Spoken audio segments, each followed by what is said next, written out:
আদ্দিন হাসপাতাল বন্ধ করে দেওয়া হলো বা লাইসেন্স বাতিল করে দেওয়া হলো, এটি কি কোনো সমাধান? আমরা বিভিন্ন হাসপাতালে বাংলাদেশের ইতিহাসে বিভিন্ন কারণে বিভিন্ন হাসপাতালের ভুল চিকিৎসার কারণে অনেক ঘটনা ঘটেছে বাংলাদেশে। এবং আমার মনে আছে ইউনাইটেড হসপিটাল, যেটির নাম পর্যন্ত এখন পরিবর্তন করেছে, নাম পরিবর্তন করে তারা আরেকটি নাম রেখেছে।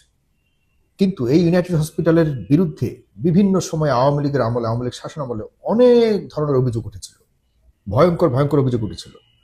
আমরা দেখিনি ইউনাইটেড হসপিটাল বন্ধ করতে। আমরা অনেক হাসপাতালের চিকিৎসা নিয়ে, যারা রোগীরা হাসপাতালে চিকিৎসার সেবা নিতে যায়, তার বিভিন্ন ধরনের মারামারি পর্যন্ত হয়েছে। এই পিজি হসপিটালে কত মারামারি হয়েছে, এখনো পর্যন্ত পিজি হসপিটালে দালালদের দৌরাত্ম্য নিয়ে কেউ কথা পর্যন্ত বলতে পারে না। সেখানে কোনো কিছু হলে, সেখানে অনিয়ম হলে, সেখানে অপচিকিৎসা হলে, সেখানে ভয়ঙ্কর কোনো কর্মসাধন হলে কেউ কথা বলবার সাহস পর্যন্ত পায় না। সেখানে আমি একবার গিয়েছিলাম, ডাক্তাররা একরকম জিম্মি হয়ে থাকে, কেউ কথা বলার সাহস পায় না, কোনো ব্যবস্থা নিতে পারে না, সরকার পর্যন্ত জিম্মি হয়ে থাকে। কি এমন কারণ হলো, কি এমন উদ্দেশ্য, কি এমন লক্ষ্য, কি এমন ষড়যন্ত্র যে আদ্দিন হসপিটালটাকে বন্ধ করতেই হবে? মাননীয় স্বাস্থ্যমন্ত্রী, আপনি দুদিন আগে কিন্তু ইঙ্গিত দিয়েছেন যে যদি তারা ঠিকমতো আপনার জবাব দিতে না পারে তাহলে আপনি বন্ধ করে দিবেন। আপনি পর্যায়ে কেন এই ধরনের সিদ্ধান্ত নিতে হবে? আপনি পর্যায়ে কেন এই ধরনের ইঙ্গিতও দিতে হবে? আমি কোনো ষড়যন্ত্র তত্ত্ব খুঁজতে চাই না। আমি মাননীয় স্বাস্থ্যমন্ত্রীকে অনেক পছন্দ করি, আমার সাথে খুবই ভালো সম্পর্ক, আমার সাথে চমৎকার যোগাযোগ রয়েছে। তিনি চমৎকার একজন মানুষ, বহুবার নির্বাচিত সংসদ সদস্য, একজন সম্মানিত বীর মুক্তিযোদ্ধা, সবকিছু মিলিয়ে চমৎকার একজন মানুষ। কিন্তু আমার কাছে মনে হয়েছে এই বিষয়টি নিয়ে মাননীয় সংসদ সদস্য জনাব স্বাস্থ্যমন্ত্রী বকুল সাহেব, আপনি কোনো না কোনোভাবে, শাখাত হোসেন বকুল সাহেব, আপনি কোনো না কোনোভাবে হয়তো মিসগাইডেড হয়েছেন। অনেকেই বলে যে মাথায় ব্যথা হয়েছে তাই বলে কি মাথাটাকে কেটে দিতে হবে? এটা খুব স্বাভাবিক একটা কমন একটা প্রভাব আমাদের দেশে, কমন একটা প্রবাদ। কিন্তু আমার কাছে যেটা মনে হয়েছে যে আপনি কোথাও ব্যথা হয়েছে শরীরের, পুরো শরীরটাকে আপনি একদম সম্পূর্ণ বিচ্ছিন্ন করে দিলেন।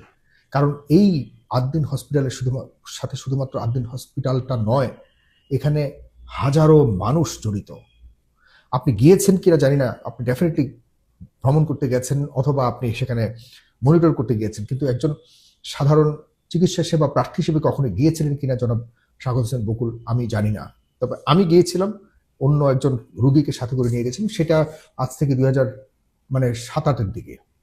আমি যে বিষয়গুলি লক্ষ্য করেছিলাম, এরপর আর যাইনি, কিন্তু আমার কাছে মনে হয়েছে এক সম্পূর্ণ একদম ভিন্ন একটি আয়োজন সেখানে, অন্যান্য তথাকথিত হসপিটালের মতো নয়।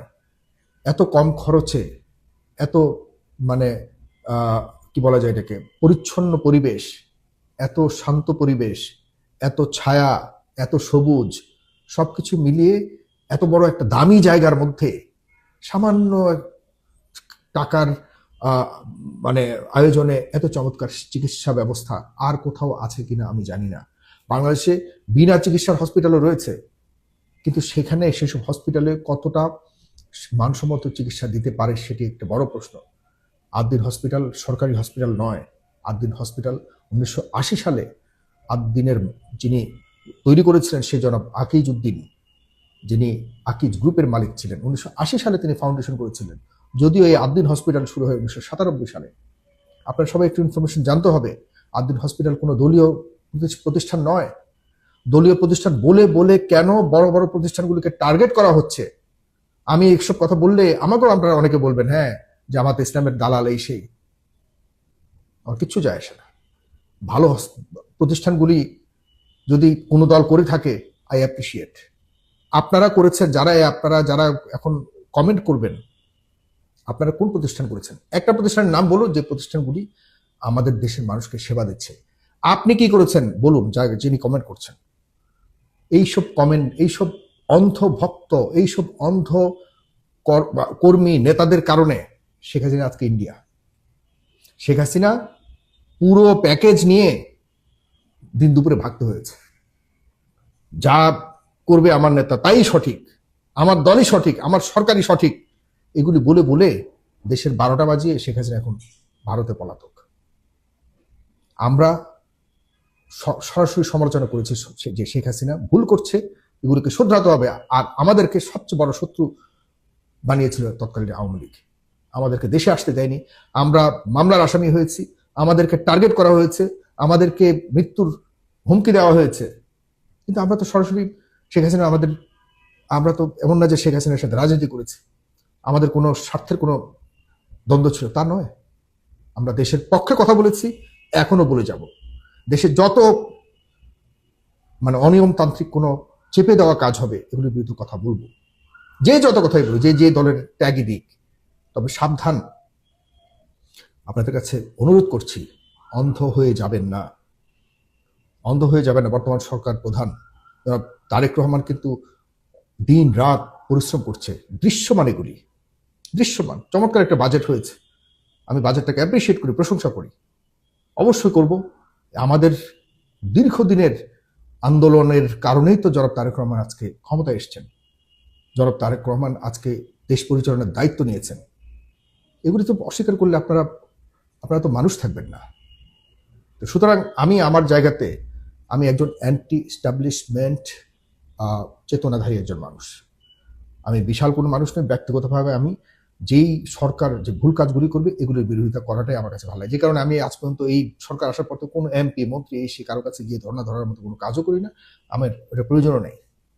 আমি চাই যে মন্ত্রী, যে এমপি, যে সরকার যদি ভালো কিছু করে আমি নীরব থাকবো, বাট খারাপ কিছু করলে আমি গর্জে উঠবো। এটা হলো আমার ক্যারেক্টার।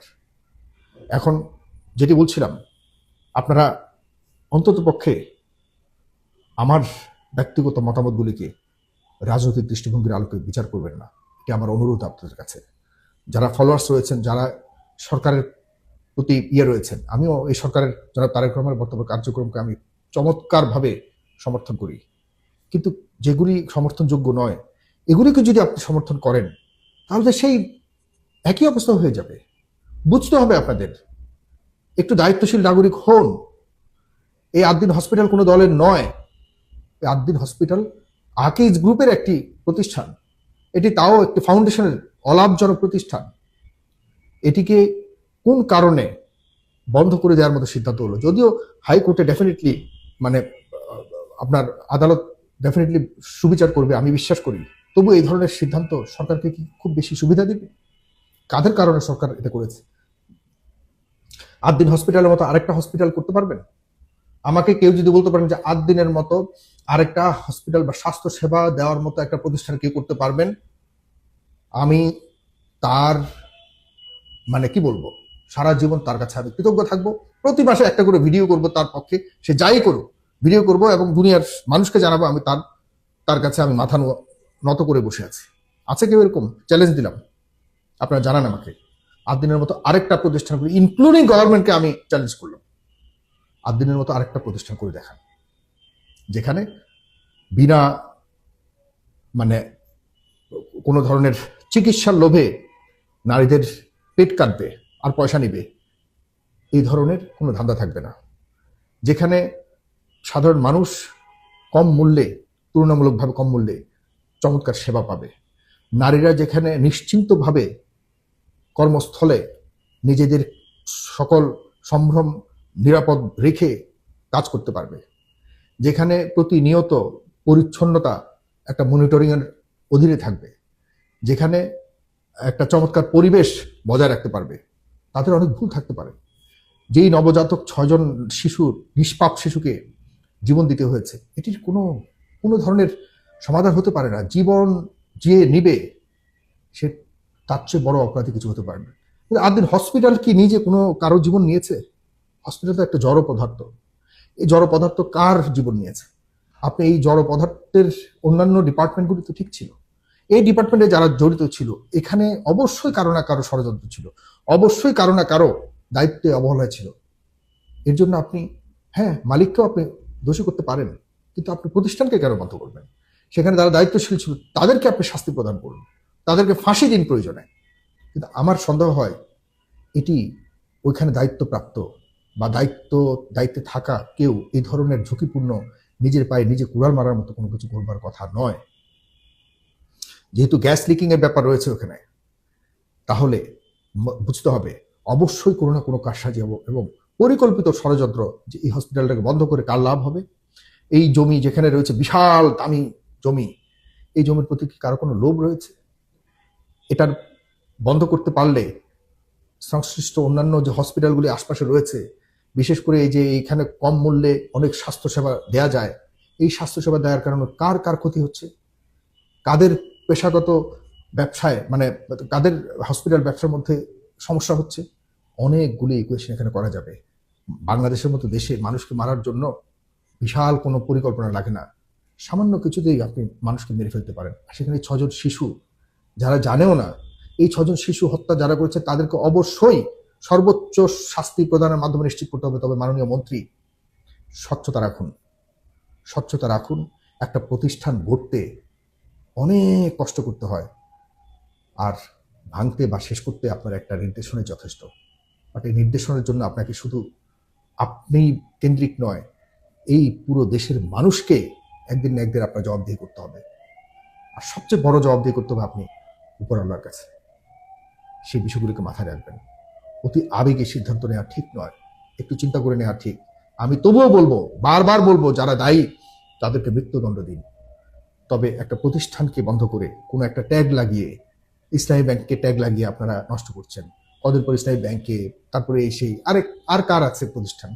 এই প্রতিষ্ঠানগুলি যদি যারা করেছে তারা ভালো করেছে, কিসের কে কি জামাত করলো, কে বিএনপি করলো, হু কেয়ার্স? আমি স্বাস্থ্যসেবা পাচ্ছি কিনা ঠিক মতো সেটা দেখুন। এগুলি করে করে শেষ করবেন না দেশের মানে উন্নয়নের পথকে, রোধ করে দিবেন না। অ্যাপ্রিসিয়েট করুন যারা ভালো কিছু করছে, যারা খারাপ করতে চায় তাদের মাজা ভেঙে দিন। কোনো একটা প্রতিষ্ঠানকে নষ্ট করতে যারা চাইবে, প্রতিষ্ঠান, ব্যবসা, রাজনীতিকে বিভক্ত করুন, তবেই দেশ উন্নত হবে। পৃথিবীর আর কোথাও ব্যবসা আর রাজনীতিকে একসাথে করে না, কোথাও না, আপনি দেখাতে পারবেন না। মাননীয় প্রধানমন্ত্রী সোচ্চার হন, সচেতন হন।